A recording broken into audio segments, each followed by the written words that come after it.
I've heard all Yes Music podcasts every week. I love to hear what Kevin says. I've heard all Yes Music podcasts every week. I love to hear what Kevin says. Right, so according to the Oracle, which is ForgottenYesterdays.com, there have been 37 ARW shows since April 2016, and all of them featuring our returning guest, Lou Molino. It's great to have you back on the show, Lou. Oh, thank you. Great to be back. So, looking back over that whirlwind of a tour, what would you say was your favourite Yes song that you played and why? Oh, geez. Really sure, to be honest with you. I like playing all of them. Maybe Heart of the Sunrise. Yeah, was it the complexity of that one, or just the way it went? What was special about that? It's long. It's cool. It's got intricate parts, and I don't know. I just like that one in particular. Yeah, great. Hey there, Lou. It's Mark. I've got to ask you a question here. So obviously, having done 37 shows with ARW as the tour went on, you guys obviously got more and more gelled and warmed up. How do you think that progressed? When do you think you guys actually started feeling very gelled? By what period in the tour do you think that started happening? The last show. No. I'd say that. Maybe 4 or 5 gigs in. Yeah. I think it started feeling more comfortable. Took a bit of time to get things rolling. We didn't have that much in the way of rehearsal. One thing I wanted to ask you really quickly here before we throw it back to Kevin. I'm not sure how much you follow comments on Facebook and stuff like that from the shows, but there was one thing that kind of came up a lot from fans as we were watching shows from YouTube and stuff like that, particularly about your drum set sound, ironically enough. A few people have commented that they thought that your snare drum, for example, almost had like a mix of a hand clap sound sometimes in the sound of it. Did you use triggers at all during this tour? No, there was no triggers. I actually saw that comment, and I wasn't sure exactly what they meant by that. I don't know if it was because of where they were sitting, because of how it was mixed. I'm not really sure. Other than that, I heard it out front myself when Ryan got up and played. And it sounded fine from at least that day. Can't say for every gig. What I'm thinking is, didn't you have an aluminum set made, like a custom set? It was a stainless steel set, but the snare drum is brass, which is usually a warm-sounding drum. But sometimes what happens is it really depends on how it's processed by the house sound man. And however he processes it, depends on, he can make it sound completely different than what it sounds underneath me on stage. So it could be that, or it could be that it didn't sound like a clap at all. I have no idea. Could have just been where they were sitting. Great. So one of our listeners, David Gordon, is interested in how you think your drumming style fits into Yes Music. Given that the two drummers who played that before you, Bill Bruford, has been described as a sort of kit-top player, he's very jazz-influenced, of course, and Alan White says that he leads with the bass drum and lets the music swing. So how would you describe your methodology and your approach to Yes Music? Similar to those or completely different? Well, I think my style is different. I did utilize some of the things that they played, fills and whatnot, if I thought they were cool. That fit great. Otherwise, I played my own thing. I think my style is different than Bill and Alan's. I think it's maybe a bit heavier at times, and other times it's intricate. I don't know how to explain my style. I think you'd have to ask somebody else. And one of the other things that was going around was a bit of illness during the tour. I know Rick Wakeman particularly was vocal on Twitter talking about all his ailments and how he couldn't shake off the illness that he got. John Anderson as well, and Trevor Rabin. So was that a bit tricky at times? And did you and Lee stay well on the entire tour? I was the first sick. Oh, right. Oh. And then it went around, but I don't think it went around because of me. I was pretty careful. I think it happens. I remember on Trevor's solo tour back in '89, everybody was sick immediately as soon as we got to Boston. But no, it took a little time. It went around. I was better for a while, and then somebody else got sick, and then the crew got sick. Everybody got sick. I don't think anybody wasn't sick. So yeah, it was kind of a bit challenging there for a while. So obviously being on the road with, Rick and Trevor and those guys, they're, the old timers of the road and must have been a great time being out with them. I'm assuming that being with Rick is quite the hilarious thing to be around. I mean, I'm sure there must have been quite a hilarious time with being on the road with Rick there. Well, yeah, Rick's a stand-up comedian in England. he does a lot of TV, and at one point his keyboard rig went down, and he did like 5 minutes of stand-up. It was great. I forget what city we were in, but I didn't expect it, but he just moseyed over to center stage and started doing his stand-up routine. It was funny. Great.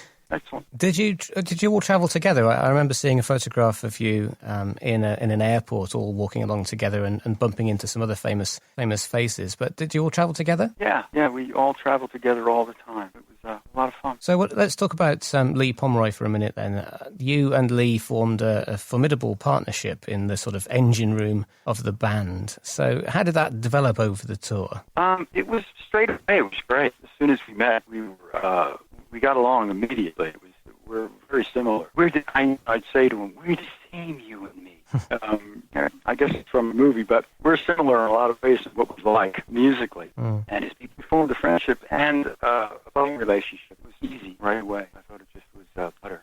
We like a lot of the same things, a lot of the same old prog stuff. Gentle Giant in particular, we were playing when nobody else was around. We just play through a bunch of Gentle Giant songs. So obviously, you're looking. I'm sure you're looking forward to the UK and European leg of the tour that'll be coming up. What different tracks are you guys going to be playing, and is there going to be anything from Talk played this time? I don't know. Maybe you could tell me. I have no idea what's coming up. I wish I had some info on this. But I don't know. I figured maybe I'll find out about the changes like 2 seconds before I go into rehearsal. But, hopefully I get something. Obviously, you've practiced some of the Talk tracks before the start of the first leg of the tour. Yeah, I think we did a few songs that we cut out. We had to adjust. I guess some songs weren't sounding quite as good as they could have. I can't remember exactly why we cut them out. Maybe we just needed to balance songs out between Trevor's, John, Rick's, balancing. What about the new releases that we keep hearing about? Do you have any information on that as yet? Well, I was over at my rehearsal, and Trevor took a ride over on his bicycle, and we were talking, and he asked me to play on something, but I think I heard it a while ago, actually. I can't remember the name of it, but maybe that'll be released, but I'm not really sure. I swear, pinky swear, I don't know. But, I'm waiting to see what happens. And there was talk of some live recordings as well. I'm assuming that most, or if not all, the gigs were recorded. I think a lot of the gigs were recorded, more than I know. Probably all of them, but to have something. But maybe some live thing recorded later. Yeah. But we didn't actually, I don't think we did it properly. I think it's coming up maybe in England. Oh, okay. So as you know, Rick, John, and Trevor will be inducted into the Rock and Roll Hall of Fame pretty soon. So what's your take on the institution itself and yes, being inducted now? I don't know. Well, they don't usually like progressive rock the way I've seen it in the past, but they're getting inducted now. It's a bit late, but I guess better late than never, right? But I think they're all pretty happy. I don't know if they originally cared about it, but now it seems like now that they've been inducted, they're all pretty jazzed about it. So I think it'll be really cool if they all get to play. And then it sounds like you're not particularly up to speed with the European and UK tour plans as yet, but what about the future? Has anyone spoken about after the end of the Japanese leg of the tour in April? And if not, what would you like to see happening to the band? There was talk of another American tour, a bigger tour. I haven't spoken to Brian Lane recently to get an update on this. I thought I will be. Well, I would be amiss if I didn't take this opportunity to ask what I think I'm going to ask you, Lou, is if this rumor of a longer American tour will be coming up, is there going to be that chance that I'll get to see you guys in Canada? I swear I wish I knew. And I haven't heard anything about Canada yet, but I haven't been updated, so maybe, I hope so. Any chance of putting in a good word? Yeah, I'm going to tell Brian, get us up to Canada. We need to get around to the rest of the world. Yeah, I'd dig it. I'd love to come up. And there's a lot of people up here that absolutely love Yes, and Yes is played constantly up on the radio here still, so you guys would be more than welcomed with open arms on this side of the border for sure. So just one last thing for me at least. What's the one thing that really surprised you about playing with ARW? Is there something that you weren't really expecting playing with these guys? I wasn't expecting the friendship thing, the feeling with everybody. It was great. The way everybody got along, I thought. It was kind of unexpected. And I dig that because although I'm not in the band per se, it's great when everybody can really get along really well off stage. That kind of thing to me is important because how you feel about one another off stage can affect how you play on stage. From the videos, it certainly seemed like you were having fun on stage, and that did seem to come across in all the performances. When Rick Wakeman walked down into the audience, and Trevor, they wanted to do it. They wanted to interact with the crowd and really enjoying themselves. Oh, absolutely! Everybody was really enjoying themselves. I couldn't wait to get up there. I love it, and so did everybody else. And I think that came across.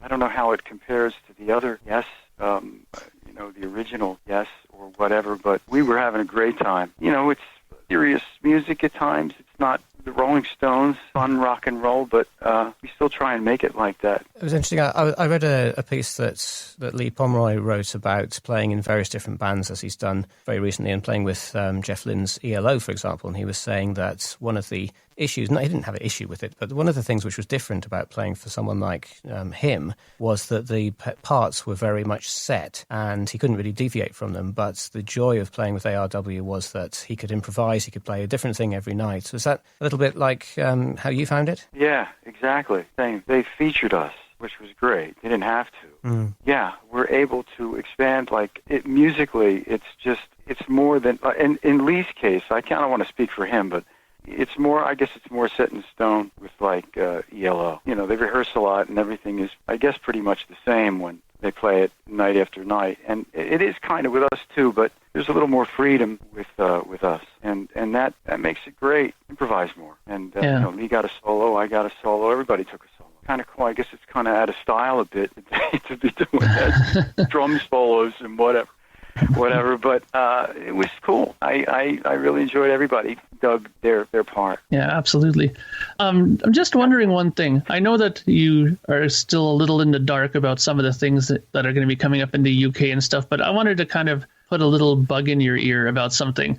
What do you think the chances are that maybe when you guys go to the UK that you guys might be able to do, let's say, a radio simulcast through the BBC of one of your shows, or maybe do a internet stream of a ARW show? I know a lot of people would be really loving to see or hear something like that, in such good quality, over a radio or something like that, or some kind of internet performance that they would love to hear. What do you think the chances of something like that may be happening in this coming year? I have to twist their arms. I don't know how they feel about that. I know they all do a whole lot of interviews, but I'm not really sure. It would be great to do, but I really couldn't tell you. I hate to sit here and act like I don't know anything, but there's certain things I don't have the answer to. But yeah, it would be great if everybody could sit down and do something together, if that's what you meant. All of us could sit down, yeah. It reminded me of what they used to do in the 70s and 80s in the US, wasn't it? They had those live sort of album listening parties where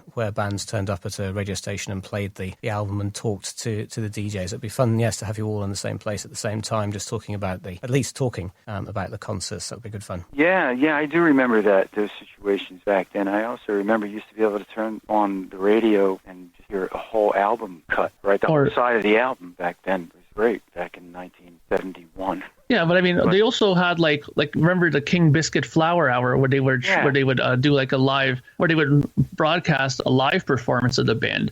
Maybe when you guys go through England, maybe there might be a chance of doing that. Who knows, right? Yeah, that would be awesome if we could do something like that again. Yeah, that would be a cool situation. Absolutely. We shall see whether we will be able to do this kind of thing. I mean, it gets kind of hectic out there when you're on the road, as I'm sure you guys know. It's all up to. It's not one guy making decisions. Everybody has to agree to this. So that's what takes a bit of time to get things together sometime. Okay, well, listen, Lou, that's been absolutely brilliant to talk to you tonight, and thank you so much for coming along. And hopefully, when you come to Birmingham, I'll be able to catch up with you in person. That would be absolutely brilliant, and record something for the podcast. Yeah, I actually can't wait to get back to England. It's been a long time since I've been over there, and that'll be really cool. I just have to watch walking off the curb that I don't get killed. Cars coming from the other way.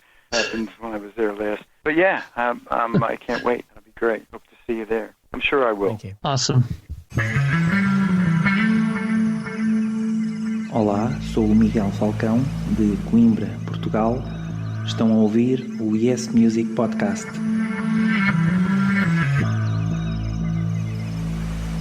So that's just about all the time we have this week. Thanks so much for listening once again. We'll be back next week. In the meantime, please do get yourself involved with the podcast by downloading the YMP app from the Apple App Store, signing up as a patron at patreon.com/yesmusicpodcast, or subscribing to the show via your podcatcher or web service of choice.